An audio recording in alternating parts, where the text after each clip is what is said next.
విహారి బాబు, ఈ టైంలో అలాంటి పూజలు చేయడం చాలా కష్టం బాబు. కానీ ఒక పసికందు కోసం మీరు ఈ పూజ చేయడానికి ఒప్పుకుంటే కుటుంబం మొత్తానికి మంచిది బాబు. విహారీ, నిన్నిప్పుడు అది చెయ్యి ఇది చెయ్యని నేనేమీ చెప్పలేనురా.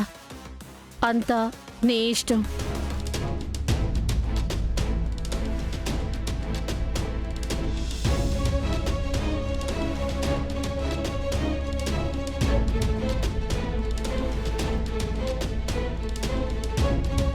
విహారీ, ఎంత కష్టమైనా సరే నేను పూజ చేస్తానమ్మా.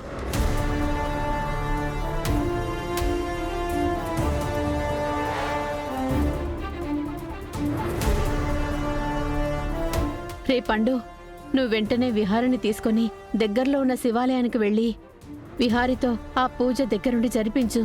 నేనిక్కడ సహస్రం చూసుకుంటాను. అలాగేనమ్మా. బాబు రండి బాబు. జాగ్రత్త.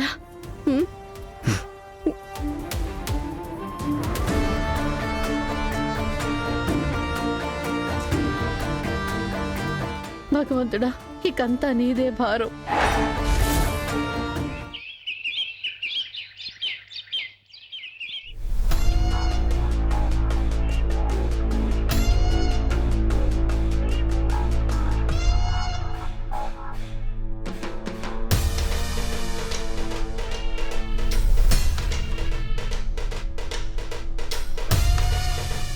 అంబిక, హాస్పిటల్ విహారీ పరిస్థితి ఏంటి? నువ్వు మాట్లాడిన మనుషులు చేసిన పనికి వాడు బ్రతికి బయటపడ్డాడు.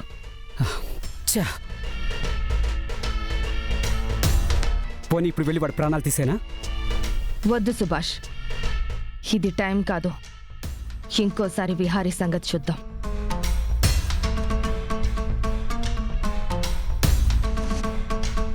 అవును, ఇంతకీ సహస్రాకి డెలివరీ అయిందా? ఇంకా అవ్వలేదు. ఆ డెలివరీ అవ్వడం కోసమే ఇక్కడ కాచుకుని కూర్చున్నాను. ఆడపిల్లయితే మనకు ఏ ఇబ్బంది ఉండదు సుభాష్. కానీ మగపిల్లాడు పుడితే మాత్రం వాడు ఈ ప్రపంచాన్ని చూడకముందే పైకి పంపించేయాలి.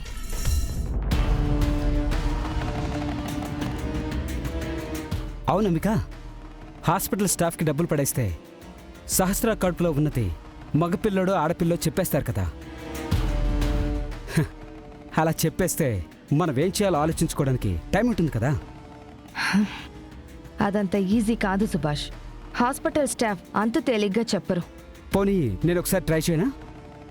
వద్దు సుభాష్, రిస్క్ అవుతుందేమో. ఏ రిస్క్ ఉండదు అంబిక.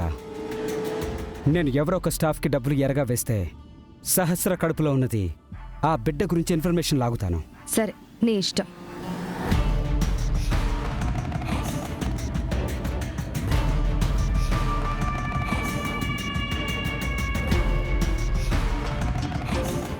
సిస్టర్. చెప్పండి సార్. సిస్టర్, నాకు ఒక చిన్న ఇన్ఫర్మేషన్ కావాలి. ఆ ఇన్ఫర్మేషన్ ఇస్తే మీకు ఊహించనంత డబ్బిస్తాను. ఇన్ఫర్మేషనా? ఏంటి సార్ అది?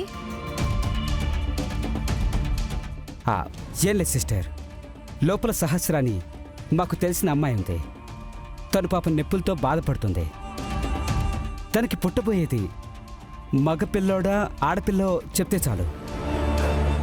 ఊరికేమొద్దు, మీకు కావలసినంత డబ్బిస్తాను. జస్ట్ మగపిల్లడో ఆడపిల్లో చెప్తే చాలు. మీకు ఈ ఇన్ఫర్మేషన్ ఎందుకు సార్? మీరు చెప్పే ఇన్ఫర్మేషన్ బట్టి మాకు చిన్న పనుంది. పుట్టబోయేది ఆడపిల్ల అయితే? ఆడపిల్ల అయితే మాకే ప్రాబ్లం లేదండి. We are very happy. పోనీ పుట్టేది మగపిల్లాడైతే? మగపిల్లడు పుడితేనే మాకు కొంచెం ప్రాబ్లం అవుతుంది. అందుకనే ముందే మిమ్మల్ని ఇన్ఫర్మేషన్ అడుగుతున్నాను. ఒక పని చేయండి, మీకు బేబీ జెండర్ ఏంటో కావాలి అంతే కదా? అంతే అంతే సిస్టర్, అంతే. అవును, చెప్తారా? చెప్తామండి, కాకపోతే ఇక్కడ చెప్పం. ఈ హాస్పిటల్ బయటకు వెళ్ళి అలా కొంచెం ముందుకు వెళ్ళి రైట్కి తిరిగి లెఫ్ట్కి వెళ్తే అక్కడ చెప్తారు. ఓహో, అక్కడ మీ స్కానింగ్ సెంటర్ కానీ టెస్టింగ్ ల్యాబ్ కానీ ఏమైనా ఉందా? కాదు, పోలీస్ స్టేషన్ ఉంది. పోలీస్ స్టేషన్కి వెళ్ళి అడిగితే వాళ్ళు లాటిల్తోనూ బెల్టులతోనూ మీకు జెండర్ ఎవరో బాగా చెప్తారు. సిస్టర్, మీరు ఊరికేం చెప్పక్కర్లేదు. మీకు ఎంత కావాలంటే అంత డబ్బిస్తానని చెప్పాను కదా. మీ డబ్బులు మాకేం అవసరమయ్యా? ఇంకొకసారి కాంపౌండ్లో కానీ ఈ సరౌండింగ్స్లో కానీ ఎక్కడైనా కనబడితే మీ మీద పోలీస్ కంప్లైంట్ ఇస్తాను. మర్యాదగా ఇక్కడి నుంచి వెళ్ళిపో. సిస్టర్, నువ్వు ఎవరితో పెట్టుకుంటున్నావో తెలుసా? నీలాంటి వాళ్ళని చాలా మందిని చూశాను. నువ్వు నన్నేం చేయలేవు. ఎక్కువగా మాట్లాడేవంటే ఇప్పుడే పోలీసుని పిలుస్తా. మర్యాదగా వెళ్ళిపో.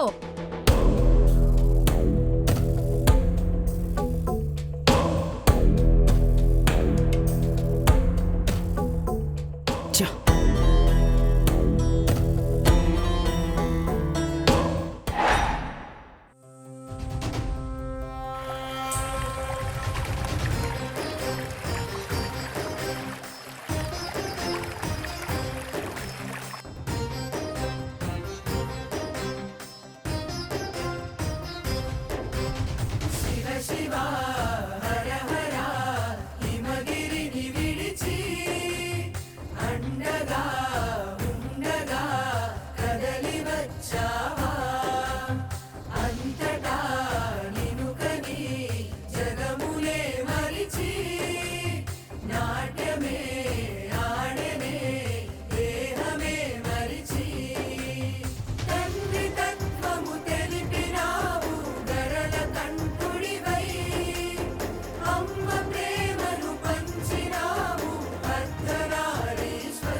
శివయ్య, ఈ పూజ చేయడానికి కావాల్సిన శక్తిని మా విహారబాబుకి ఇవ్వయ్యా.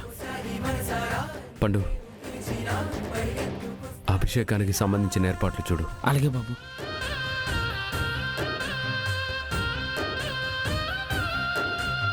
స్వామి, ఈ ప్రపంచంలో ఏం జరగాలన్నా నీ అనుమతి కావాలంట కదా శివయ్య. అందుకే నీ ముందుకొచ్చాను.